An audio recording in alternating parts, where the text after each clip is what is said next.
আমরা সবাই লক্ষ্য করি গ্রামের এবং শহরের যে কোনো জায়গায় আজান শুরু হলে কুকুর হাউমাউ করে ডাকতে শুরু করে।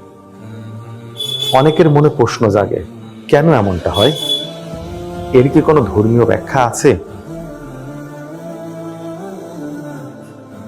হাদিসে বর্ণিত আছে, যখন আজান দেওয়া হয় তখন শয়তান পালিয়ে যায়, এমনকি সে বাত কর্ম করতে করতে দূরে সরে যায়, যাতে আজানের শব্দ না শুনতে হয়। বুখারী ও মুসলিম।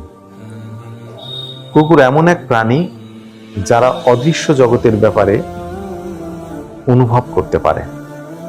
আলেমগণ বলেন, আজানের সময় কুকুরের ডাক মূলত সেই শয়তানের আতঙ্ক ও অশান্ত পরিবেশের প্রতিক্রিয়া। কুকুর তা অনুভব করে ডাকতে শুরু করে।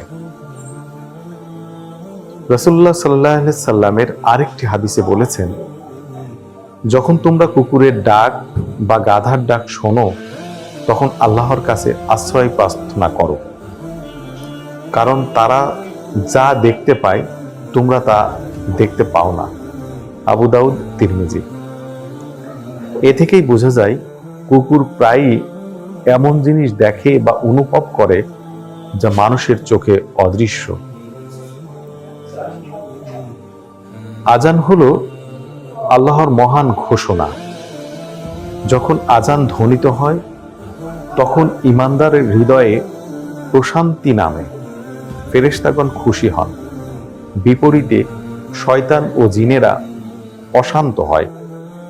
কুকুর সেই অদৃশ্য ভয়ের প্রভাব টের পায় এবং ডাকতে শুরু করে। তাহলে আমরা কি শিক্ষা পেলাম?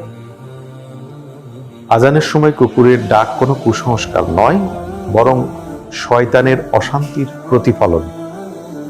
মুসলমান হিসেবে আমাদের উচিত কুকুরের ডাক শুনে নয়, বরং আজানের শব্দ শুনে দ্রুত নামাজের জন্য প্রস্তুত হওয়া।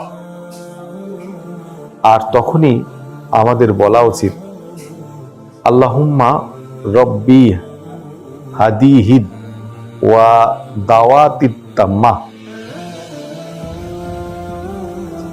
ও আল্লাহুম্মা রব্বি হাযিহিদ দাওয়াতিত তাম্মা ওয়াস সালাতিল কাইমা আতি মুহাম্মাদানিল ওয়াসিলাতা ওয়াল ফাদিলা ওয়াদ দারাজাতার রাফিয়া ওয়া বা'আসমুহু মাকামান মাহমুদানিল্লাযী ওয়াত্তা ওয়ারযুকনা শাফাআতাহু ইয়াওমাল কিয়ামাহ ইন্নাকা লা তুখলিফুল মিয়াদ।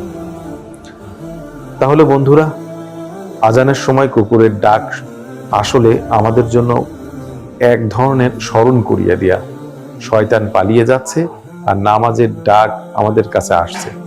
তাই আসুন আমরা আজানের শব্দ শুনে আল্লাহর ডাকে সাড়া দিই আর গড়ে তুলি